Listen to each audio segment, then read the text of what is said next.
2 years ago, I was sitting in a hospital room waiting for doctors and nurses to come in. My attention was focused on a bassinet beside me. My mother was bent over that bassinet because inside of it was my 3-month-old daughter, Hannah. 24 hours earlier, Hannah had been brought to the ER by her nanny because she had drowned in the bath. When I arrived at the ER a couple hours later, after I found out, they informed me that they actually suspected the nanny of shaking her and drowning her to try and cover it up. But none of that mattered in the moment because the end result was the same. Hannah had no brain function. At least, that's what they told me then. Because of how young she was, they had to wait 24 hours and perform the same brain function tests again to ensure that she was actually dead. So we waited. My wife was in the Navy and was deployed on a ship at the time, so she wasn't going to make it back in time despite her best efforts, so my mom was there with me. About 20 hours later, the doctors and the nurses came back into the room, performed their tests again, and told us the news.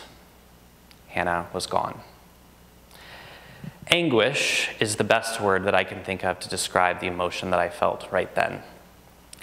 But I also remember a lot about the nurses in the room. I remember that they didn't really know how to handle me or this situation. A couple of them were standing over in the corner. They were quiet, seemed frozen in place, not sure what to do or say. One of them came over and tried to comfort me by putting her hand on my shoulder, and I remember yelling at her and pushing her away, and she kind of responded like I'd burned her. And then a couple of them, I remember, giggled. And looking back on it, I'm sure it was that giggle that sometimes happens when we don't know what else to say or do, but at the time, that's not what it felt like. It felt like they were laughing at me, at us. In general, I didn't feel particularly well cared for in that moment. But that was the point of this simulation, because yes, it was a simulation, a gigantic lie, if you will. I was an actor. Hannah was a mannequin in a bassinet. My mother was played by another actor who's not actually related to me. Even the hospital chaplain that was in the room with us was played by yet another actor. But before we talk about this simulation, this lie, let's exercise our imaginations for a minute. Imagine that you're a nursing student or a medical student, and this is your first encounter with loss and trauma. And it's the real world with real people and real feelings. What if you didn't know that that's how you would respond to those situations? If you didn't know that you are one of those people that shuts down and doesn't know what to say or do? What about if you're one of those people that gets upset when someone rejects an offer of help that you give them? Or what about if you're one of those people that giggles nervously when you don't know what else to do? If those nurses had been experiencing this in the real world for the first time, they would have learned the hard way that involuntary reactions and behaviors can still have very real impacts on their patients and their patients' families. But because they were in a simulated environment, because they were essentially being lied to, they were safe to learn and to grow. So back to the simulation. Like I said, there were 3 of us in that room that were actors, and acting is, in kind of its strictest sense, a lie, right? After all, I'm pretending to be someone that I'm not when I'm acting. But it's a lie that the audience agrees to and is part of, right? And that's why artists and actors, specifically in this instance, can tell us important truths about ourselves and about the people around us that we may not otherwise realize. So that's why I'm proud of lying to your doctor, because I'm proud of being an artist who works in the healthcare field. In the healthcare field, actors like myself are known as what are called standardized patients, or SPs for short. Now, SPs were first used by a man named Dr. Howard Brazos in 1963, so relatively recently, when he hired an actor to portray a patient for medical students who was paraplegic and had multiple sclerosis. Now, if you know anything about paraplegia or MS, then you know that both of these things involve physical manifestations or physical symptomology of these conditions. So you have to have a lot of control over your body to mimic those symptoms if you don't actually have them. Additionally, this actor was responsible for learning basically the life story of this patient, so that if the students asked them questions about the care they'd received or what their experience was like, they could answer those questions realistically. But Dr. Howard Brazos used this actor actor in another way as well. In addition to being someone that the students could evaluate, he was evaluating the students. He could give these students feedback about what it was like to be their patient, about what it was like to receive care from them before they ever interacted with a patient like the person he was pretending to be in the real world. Since that time, standardized patients have become much more widespread across the world.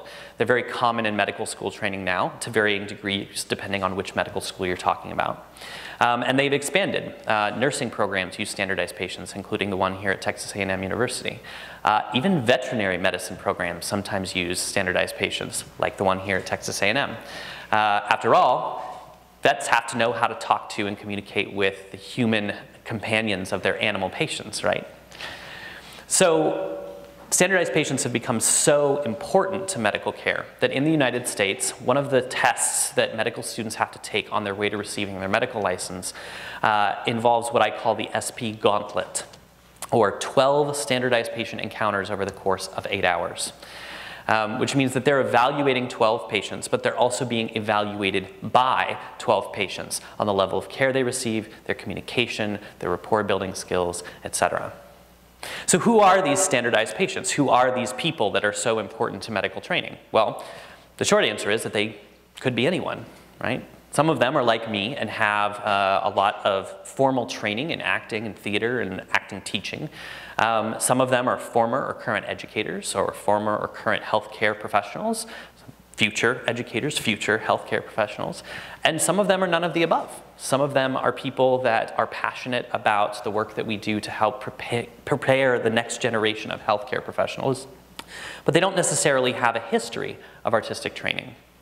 Like I said, I have a lot of formal training. I graduated from A&M with a degree in theater arts, and I actually got into work being a standardized patient by Googling the phrase day jobs that use acting skills, because I knew, as most artists do, that I probably wasn't going to make a living as an actor, at least not right away, and so I needed a day job to pay the bills. But I wanted to find a job that would complement and build on the skills that I was already developing as an artist. And I stumbled across a blog from this Google search that I can't find anymore, otherwise I'd tell you which one it was, written by a woman who lived in the San Francisco Bay Area, talking about this really cool job she had where she basically pretended to be sick all day and medical students came in and evaluated her. So I looked into it more and found out that we had a program here at A&M and got involved. Because of my background and because of my training, I now train standardized patients as well as train people who train standardized patients. So I've moved beyond simply just performing as a standardized patient. But anyone can be a standardized patient. It takes work, it takes dedication, and the skill set that it requires is more artistic than technical in nature. But just because it's artistic doesn't necessarily mean it's easy. So, to demonstrate this, you're all going to become standardized patients for just a moment, okay? So I want you to imagine that you are going to portray a patient who has a really, really bad headache. And when I say really, really bad headache, I mean a headache that if you were to rate it on a scale from 0 to 10, with 0 being no pain and 10 being the worst pain of your life, it is a 10 out of 10 headache. Okay? Maybe you've had a headache like this before. Maybe you've had a migraine. Maybe you have experienced a really bad tension headache. Or maybe you've woken up one morning after having a little too much fun the night before, right? So I want you to imagine, okay, close your eyes if you need to, you don't have to, but I want you to imagine that kind of tension, that pounding that you feel in the center of your head when you have a really bad headache. Maybe as you start to imagine this, you'll notice your face kind of starting to tense up a little bit, right? Because that's what happens when you feel pain, is your body kind of tenses up. So as you imagine that pain, that tension moving down into the back of your neck, right? Maybe you start to imagine those muscles tensing. Maybe you even start to actually feel them tensing, okay? And then I want you to think about the fact that light is going to hurt your eyes, right? It's going to make the headache worse. And you don't want to move too quickly or too much in any part of your body because that jostles your head and it hurts you, right? So you're going to keep everything tense, right? And maybe you notice your breathing start to change, because when we're in pain, we try to hold everything still and keep everything from hurting, right? And maybe as I'm talking and as these loud sounds are coming in, that's hurting your head even more. So you gotta talk a little bit more quietly, right? Okay?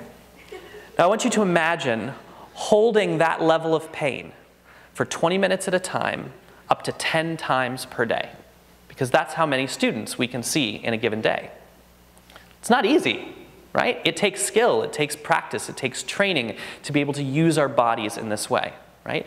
But not only that, you have to maintain that level of pain for that long, and you have to be able to listen to this entire talk and give me feedback on it afterwards. So you have to be paying attention to it well enough that you can give me feedback about how I can improve after I'm done talking. So, like I said, not an easy skill. But that realism is really, really important, and that's where the term standardized in standardized patient comes into play. Here at Texas A&M University, we have 5 campuses of our Health Science Center. We have medical students on all 5 of those campuses and nursing students on 2. On all of the campuses, the students should be receiving and are receiving the same education, right? They should be going through the same curriculum, learning the same material, taking the same tests. We don't want one campus to have more educational opportunities than another campus.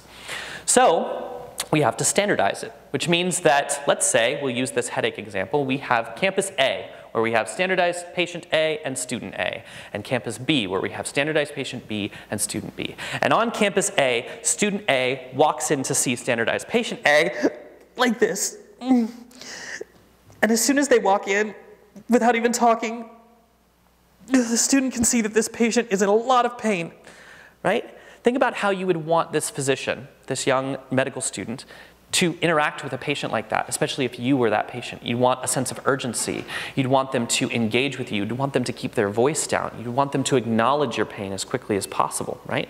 All of these skills that we may be evaluating as a standardized patient, that we may be wanting to examine whether these students have developed these skills. Now imagine that on another campus, we have a student that's seeing the exact same case with all of the same information, a 10 out of 10 headache, right? All of the same things, except that when they walk in the room, they walk in and they see a patient that looks like this.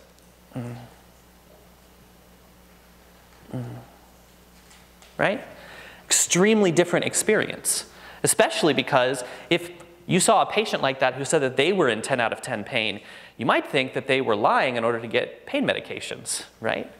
And so the skills that this student is going to be tested on are going to vary very drastically from the skills that this student is going to be tested on. So we have to make sure that we're standardized. But not only that, not only do we have to be standardized across all of our campuses, which means that everyone has to be able to, all of these performers, these actors, these artists who work as standardized patients, they have to be able to be at the same level as each other. We also have to be at the same level with ourselves, which means that of those 10 encounters that we may see throughout the day, we don't want our first one to look like this and our last one to look like this, right? Because we want every student to get the same experience, which means that we have to maintain that level of realism for the entire day. Now, it's not to say that students can't learn from less realistic simulations. We use mannequins in the simulation center. We use computer programs and video. That virtual reality is becoming a bigger thing in the simulation world. But I like to think of those simulations as living textbook simulations, right? They're taking a textbook and kind of bringing it to life. But a human being is not a textbook. We're not even close to a textbook, right? And so even though we have to be standardized, there's something incredibly important about the realism that artists can bring to this process. As an example of this, one of the people that I work with now at the Clinical Learning Resource Center at the Health Science Center used to be a nursing student, and she went through a simulation identical to the one that I told you about at the beginning of this talk with me and my daughter Hannah.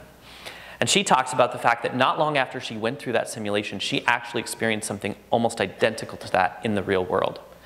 And she says that had she not experienced something that felt so real in a safe space, she never would have been prepared for that situation when it happened in front of her.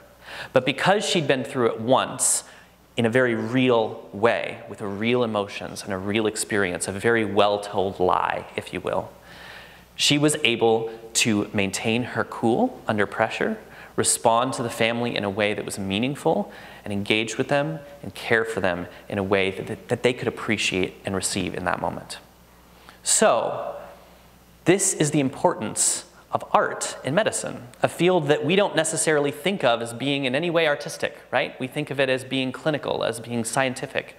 You might have heard the acronym STEM, right? Science, technology, engineering, and math. But I think it's incredibly important that we don't forget to add the A, right?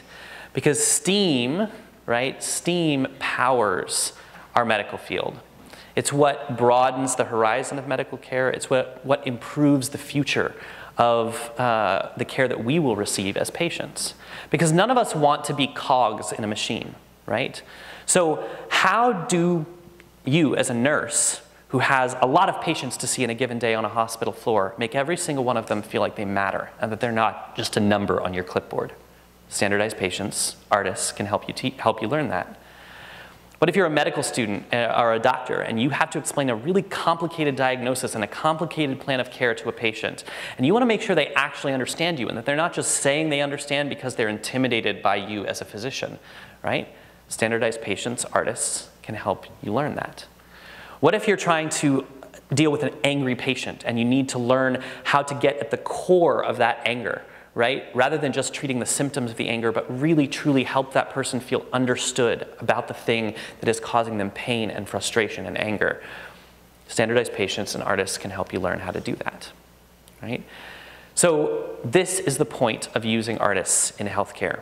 We bring a truth to these students and your future doctors by telling lies, by pretending to be someone that we're not, and by doing it extraordinarily well. So that's why I'm proud of lying to your doctor. That's why I'm proud of teaching other people to lie to your doctors extraordinarily well.